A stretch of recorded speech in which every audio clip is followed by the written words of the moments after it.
Before we get into the actual video for today, I just wanted to give y'all a quick update on Movember, which is an organization that I'm a part of right now, and me and a group of amazing creators, you can see all of them down here, are trying to raise money for men's health. So our group name is Margin of Chevity, and we have raised $1,278. I just want to say thank you to each and every single person who has donated so far. If you haven't, the link is down in the description. Please go donate. This is for a great cause. There's a lot of great ones, and use my link so that we can raise some money because I don't like being in last place. But anyway, let's get right into the video. All right, peace.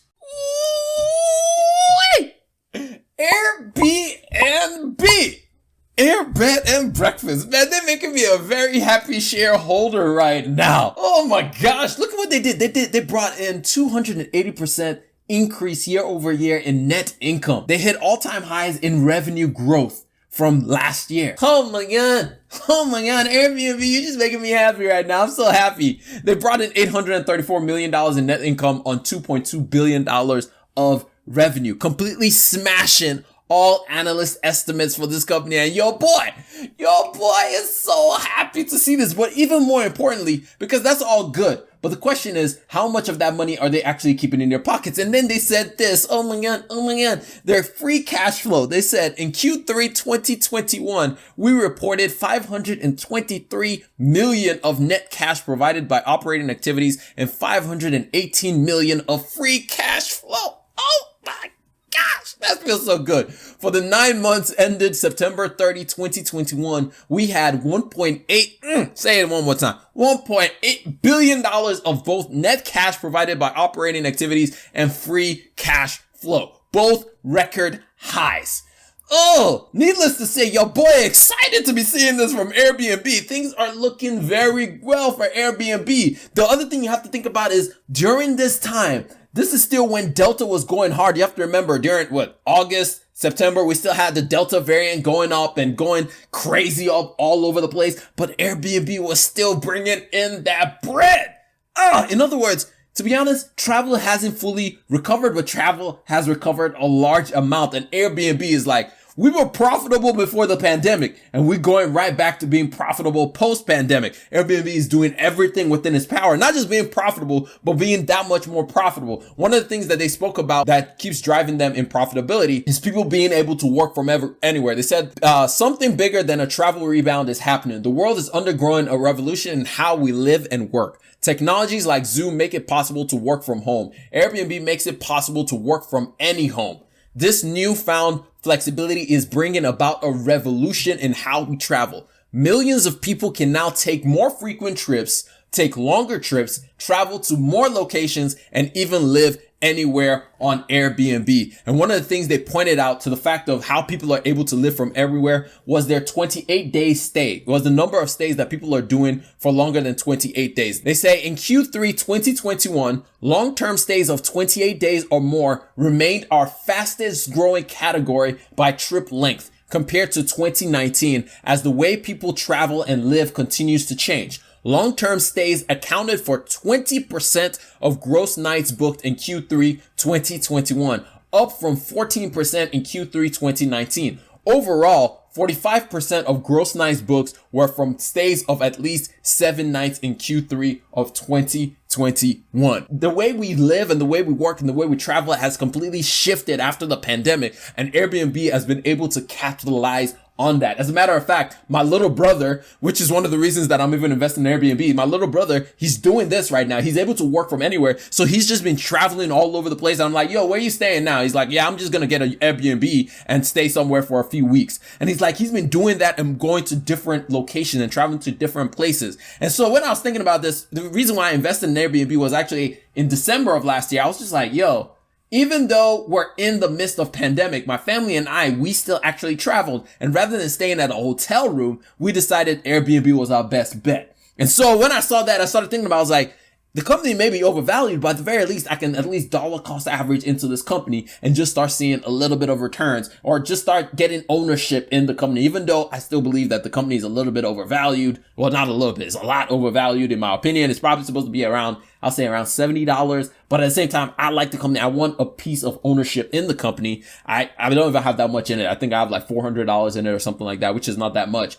And so for me, I'm just like, I just want pieces of ownership. Like for me, the biggest thing for me is owning good businesses that I see going places over the long time. The last time we talked about Airbnb, and you can check that video up here, I talked about how they're stealing mindshare away from Google. When people want to search for places to stay, people don't just go on Google. People say, oh, I need an Airbnb. They go to Airbnb.com. They don't go on Google to figure it out. They go to Airbnb.com, which is a massive advantage that this company has. So that's another reason that I just love this company. So when I saw their numbers, when I saw them do 280% for the year, I got extremely excited. Some other tidbits that I think is also important, especially for a company like Airbnb, one of the ways that they're going to be able to grow is very, very important that they continue to give their hosts more and more tools and make it easier for people to join. And so during the earnings, they said on May 24, we introduced the Airbnb 2021 release with over 100 upgrades to improve every aspect of the Airbnb service. It's very key for Airbnb. We made it easier for anyone to become a host and added new features that gave guests more flexibility when planning their travel. On November 9, we'll be announcing the Airbnb 2021 winter release with another 50 plus upgrades and innovations that make it easier to host and support the ongoing travel revolution. With this announcement, we have delivered over 150 upgrades in 2021. And that is key for Airbnb. In order for Airbnb to continue to grow, it's going to need more and more hosts. And in order for it to do that, it has to provide services for people to feel comfortable enough to continue to use the service. For the most part, most people who are hosts on Airbnb feel like they're doing a pretty good job. Like, especially after the pandemic really forced the company to focus on what the priorities are for the business. It really forced them to shed some of their excess and focus all in on the most important things for the business. Talking about what they expect to happen in the future, they said, we're incredibly proud of our best quarter on record. Our Q3 2021 results illustrates that travel continues to recover from COVID-19,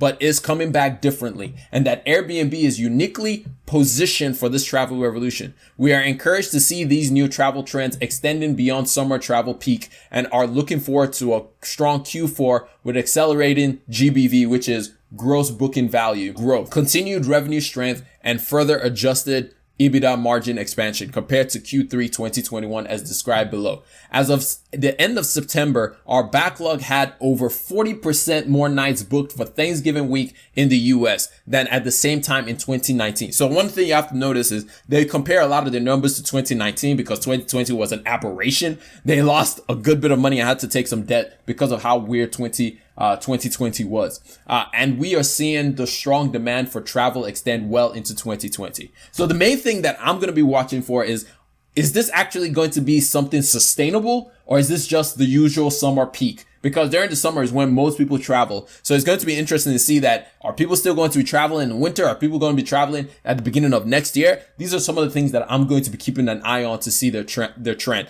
They expect to deliver Q4 revenues between 1.39 billion and 1.48 billion. Analysts estimate that they're going to bring in about 1.44 billion. So it's going to be interesting to see what Airbnb is able to do moving forward and going into the future. I'm excited to see it. I think they're in a good place. And plus, they do other things that make me just feel good. I like investing in companies that make me feel good. For example, they're doing this, housing 20,000 Afghan refugees, which is something that just makes me feel really good. Stuff like that they do makes me feel good. The fact that they choose to highlight different couples and different hosts every single time they release one of these things makes me feel good. Makes me feel like they care about the host and they're not just taking them for granted. So things of this sort makes me feel good when I invest in a company. And I want to feel good when I'm investing in a company. I know a lot of people don't care about that. They're just like, I just want to make my money. For me, it's important for me to also invest in companies that I believe are doing something that I like in this world. But that's just me. But anyway, that's all I got for y'all in this video, talking about Airbnb's Q3 results, which look good. I'm about to hop on and listen to the CEO talk through this results and listen to some of the questions that analysts may ask him